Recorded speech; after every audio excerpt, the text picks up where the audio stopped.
que seja inteiramente necessário. Eles necessitam delas e devem desfrutá-las.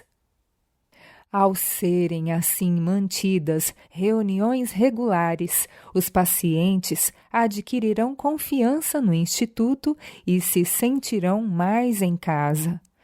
E dessa maneira é preparado o caminho para que a semente da verdade lance raízes em alguns corações. Essas reuniões interessam de modo especial a alguns que professam ser cristãos e causam uma impressão favorável sobre aqueles que não o professam. Desenvolve-se a confiança mútua e o preconceito é diminuído e, em muitos casos, completamente erradicado. Em consequência, há uma ansiedade para assistir às reuniões de sábado.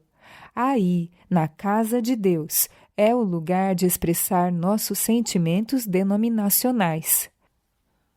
Aí o ministro pode demorar-se em esclarecimentos sobre os pontos essenciais da verdade presente e, no Espírito de Cristo, com amor e ternura, apelar a todos sobre a necessidade de obediência a todas as reivindicações divinas e deixar que a verdade convença os corações. A todas as seitas e classes. Devemos convidar a todos, altos e baixos, ricos e pobres, todas as seitas e classes, para participarem dos benefícios de nossas instituições médicas.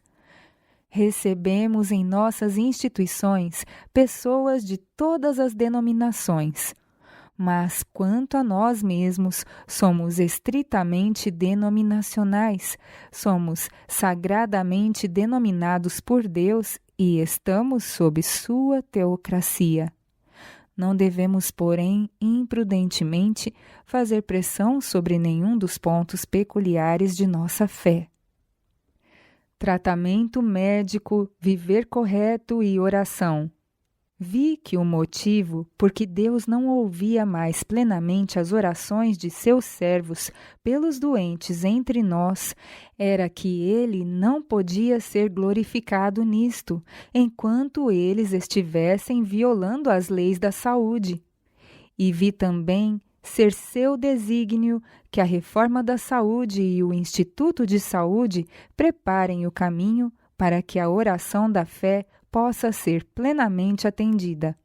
A fé e as obras devem andar de mãos dadas no aliviar os aflitos que há entre nós e em prepará-los para glorificar a Deus aqui e serem salvos na vinda de Cristo. Deus não permita que esses sofredores fiquem decepcionados e ofendidos por verificarem que os dirigentes do Instituto trabalham apenas segundo o ponto de vista mundano, em vez de aliarem à prática da reforma de saúde, ao tratá-los, as virtudes e bênçãos de pais e mães em Israel. Ninguém tenha a ideia de que o Instituto é um lugar a que se deva ir para ser restabelecido pela oração da fé. Ali é um lugar em que se deve ser aliviado das doenças mediante tratamento e corretos hábitos de vida e aprender a evitar enfermidades. Mas, se há debaixo do céu um lugar em que, mais que em outros, sejam feitas por homens e mulheres devotos e de fé, orações de molde a acalmar, orações cheias de espírito compassivo, esse lugar deve ser um instituto dessa natureza.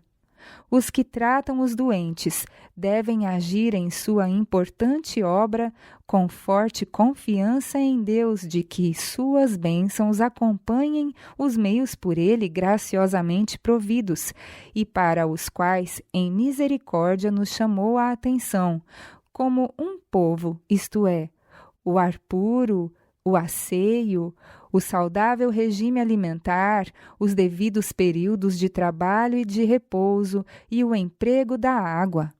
Não devem eles ter nenhum interesse egoísta a par desta importante e solene obra. Centros de influência e adestramento. O Senhor ordenou que os sanatórios sejam estabelecidos em diversos lugares como monumentos seus. Este é um dos meios por ele escolhidos para proclamar a terceira mensagem angélica. Por esse meio, a verdade alcançará a muitos que, não fora estes instrumentos, jamais seriam iluminados pela luz da mensagem do Evangelho. Na apresentação da verdade, alguns serão atraídos por um aspecto da mensagem do Evangelho e outros por outro. Somos instruídos pelo Senhor a trabalhar de tal maneira que todas as classes sejam atingidas. A mensagem deve ir a todo o mundo. A obra de nossos sanatórios destina-se a ajudar a elevar o número do povo de Deus.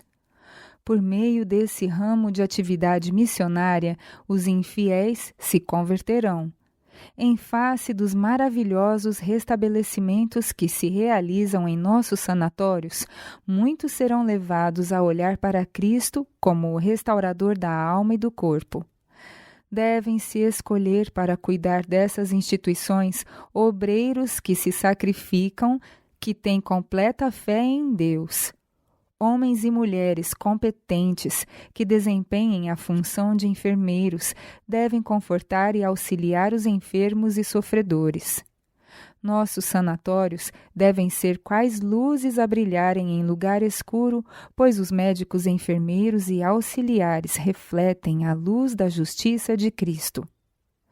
Os sanatórios devem ser bem fundados e dirigidos para que se tornem de caráter educativo.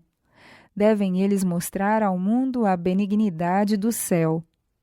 Embora não seja percebida a presença visível de Cristo, não obstante, podem os obreiros reclamar a promessa: Eis que eu estou convosco todos os dias, até a consumação dos séculos.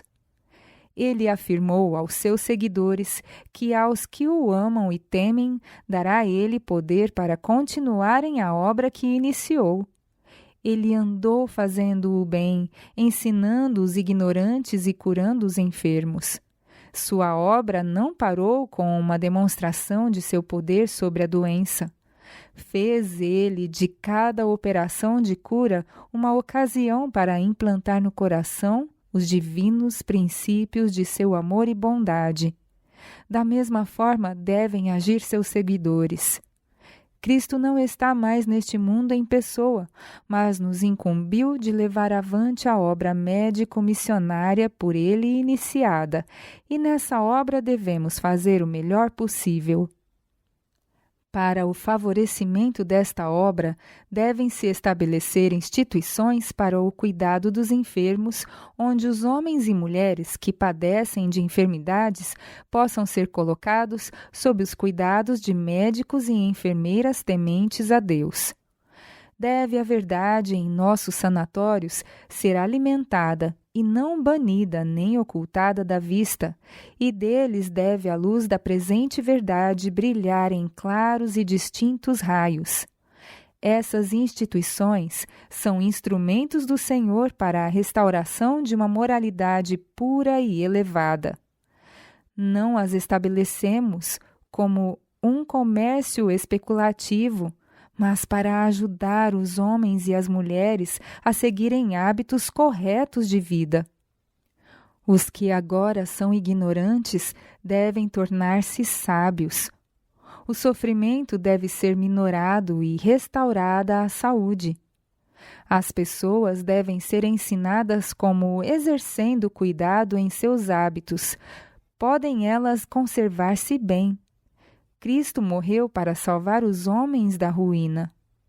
Nossos sanatórios devem ser a sua mão ajudadora, ensinando os homens e mulheres a viver de tal maneira que possam honrar e glorificar a Deus. Caso esta obra não seja realizada em nossos sanatórios, aqueles que os estão dirigindo cometerão um grande erro. A alta vocação dos obreiros de nossos sanatórios. Os obreiros de nossos sanatórios foram chamados para uma alta e santa vocação. Precisam eles compreender melhor do que no passado o caráter sagrado da sua ocupação. O trabalho que executam e o alcance da influência que exercem deles exigem esforço fervoroso e consagração irrestrita. Em nossos sanatórios, os enfermos e sofredores devem ser induzidos a compreender que tanto precisam de auxílio espiritual como da cura física. Devem-se-lhes proporcionar todos os elementos para o restabelecimento da saúde física. É preciso fazer-lhes ver também o que significa ser abençoado com a luz e a vida de Cristo, o que representa a comunhão com Ele. Devem ser levados a ver que a graça de Cristo na alma eleva o ser todo. E maneira nenhuma melhor existe de aprenderem acerca da vida de Cristo do que a verem revelada na dos seus seguidores. O obreiro fiel mantém os olhos fixos em Cristo, lembrando que a sua esperança de vida eterna deve a ele a cruz de Cristo. Está decidido a não desonrar jamais quem por ele deu a vida. Interessa-se profundamente nos sofrimentos da humanidade. Ora e trabalha, cuidando das almas como quem delas deverá dar conta, sabendo que são dignas da salvação as almas que Deus põe em contato com a verdade e a justiça. Nossos obreiros de sanatórios estão empenhados numa luta santa. Devem apresentar aos enfermos e sofredores a verdade tal qual é em Jesus. Devem apresentá-la em toda a sua solenidade, não obstante com simplicidade e ternura, tais que as almas sejam atraídas para o Salvador. Sempre por preceito e por exemplo, exaltarão a Cristo como a esperança de vida eterna. Nenhuma palavra áspera deve ser proferida nem praticado ato algum egoísta. Os obreiros devem tratar todos com bondade. Suas palavras devem ser corteses e amáveis. Os que mostram a verdadeira modéstia e cortesia cristã ganharão almas para Cristo. Atmosfera de paz. Devemos esforçar-nos para restabelecer a saúde física e espiritual dos que recorrem aos nossos sanatórios. Preparemo-nos, pois, para subtraí-los durante certo tempo desse ambiente que os afastou de Deus e pô-los em atmosfera mais pura. Fora de casa, rodeado das belas coisas que Deus fez, respirando o ar puro e saudável, é mais fácil falar ao doente acerca da nova vida que há em Cristo. Ali a palavra de Deus pode ser ensinada. Ali os raios da justiça de Cristo podem atingir os corações entenebrecidos pelo pecado. Com paciência e simpatia, levai os doentes a compreenderem que necessitam do Salvador. Contai-lhes que Ele é que dá esforço ao cansado e multiplica as forças ao que não tem nenhum vigor. Precisamos compreender melhor o sentido destas palavras. Desejo muito a sua sombra e debaixo dela me assento. Cantares, capítulo 2, versículo 3. Elas não nos fazem evocar a lembrança de uma pressa febril, mas de um repouso sossegado. Muitos cristãos há que andam ansiosos e abatidos. Muitos andam tão cheios de atividades que não podem achar tempo algum para repousar nas promessas de Deus, que procedem como se não pudessem gozar paz e tranquilidade. A todos esses, Cristo dirige o convite: vinde a mim e eu vos aliviarei.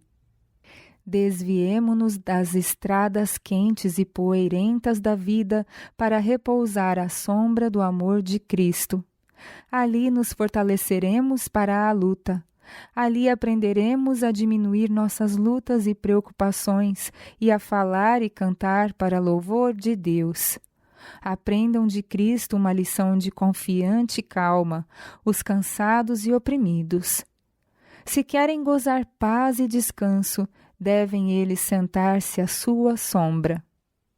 A casa do tesouro da experiência. Os que trabalham em nossos sanatórios devem possuir rica experiência cristã, porque a verdade lhes está implantada no coração e, como coisa santa, é nutrida pela graça de Deus. Arraigados e firmados na verdade, devem ter fé que opera por amor e purifica a alma.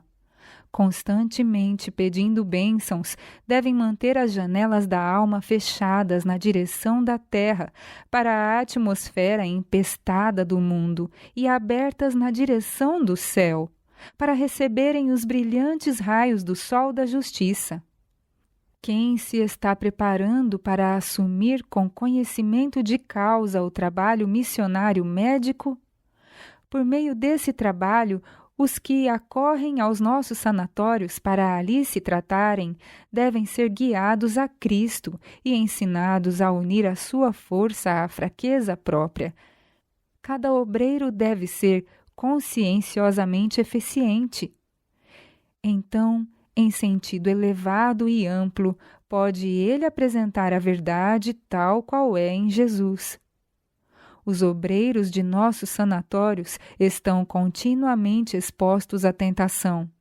São postos em contato com os incrédulos e os que não estão firmados na fé serão prejudicados por essa aproximação. Mas os que estão firmados em Cristo enfrentarão os incrédulos como ele os enfrentou, inflexíveis em sua obediência, sempre dispostos para dizer uma palavra oportuna e semear as sementes da verdade. Perseverarão em oração, mantendo firmemente a sua integridade e dando provas diárias da coerência da sua religião. A influência de tais obreiros é uma bênção para muitos. Por meio de uma vida bem equilibrada, levarão almas à cruz.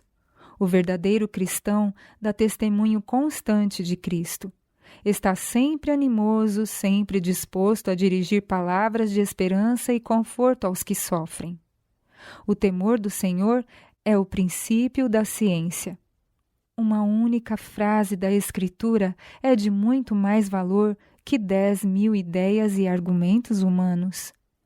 Os que se recusam a seguir os caminhos de Deus receberão por fim a sentença: apartai-vos de mim. Mas, ao nos submetermos à vontade de Deus, o Senhor Jesus nos dirige a mente e põe nos lábios palavras de certeza. Podemos ser fortes no Senhor e na força do seu poder. Recebendo a Cristo, somos revestidos do seu poder. Ao habitar Cristo em nós, sua força vem a ser nossa. Sua verdade será vista em nós abundantemente. Nenhuma injustiça é vista na vida. Poderemos falar palavras oportunas aos que não conhecem a verdade. A presença de Cristo no coração é um poder vitalizante que fortalece o ser todo. A autossuficiência, um perigo. Foi-me mandado dizer aos obreiros de nossos sanatórios que a incredulidade e a presunção são os perigos contra que deverão estar em guarda constante. Devem combater o mal com zelo e ardor tais que os enfermos sintam a influência enobrecedora dos seus esforços abnegados. Nenhuma sombra de egoísmo deve manchar-nos o serviço. Não podeis servir a Deus e a Mamon. Exaltai o homem do Calvário, exaltai-o por uma fé viva em Deus, a fim de que as vossas orações sejam ouvidas. Reconhecemos a proximidade a que Jesus chega de nós? Ele nos fala pessoalmente. Ele se revelará a cada um que se disponha a revestir-se da sua justiça. Declara ele: eu te tomo pela tua mão direita. Coloquemo-nos em lugar onde ele nos possa tomar pela mão, onde lhe possamos ouvir a voz dizendo com segurança e autoridade: e o que vivo e fui morto, Mas eis aqui estou vivo para todo o sempre. Substitutos saudáveis. Quando se abandona a carne, deve-se substituí-la com uma variedade de cereais, nozes, verduras e frutas, os quais serão um tempo nutritivos e apetitosos. Isto se necessita especialmente no caso de pessoas fracas ou carregadas de contínuo labor. Em alguns países em que é comum a pobreza, é a carne o alimento mais barato. Sob estas circunstâncias, a mudança se efetuará sob maiores dificuldades. Pode, no entanto, ser operada. Devemos, porém, considerar a situação do povo e o poder de um hábito de toda a vida, sendo cautelosos em não insistir indevidamente, mesmo quanto a ideias justas. Ninguém deve ser solicitado a fazer abruptamente a mudança. O lugar da carne deve ser preenchido com alimento são e pouco dispendioso. A esse respeito, muito depende de cozinheira. Com cuidado e habilidade, se podem preparar pratos que sejam a um tempo nutritivos e saborosos, substituindo em grande parte o alimento cárneo.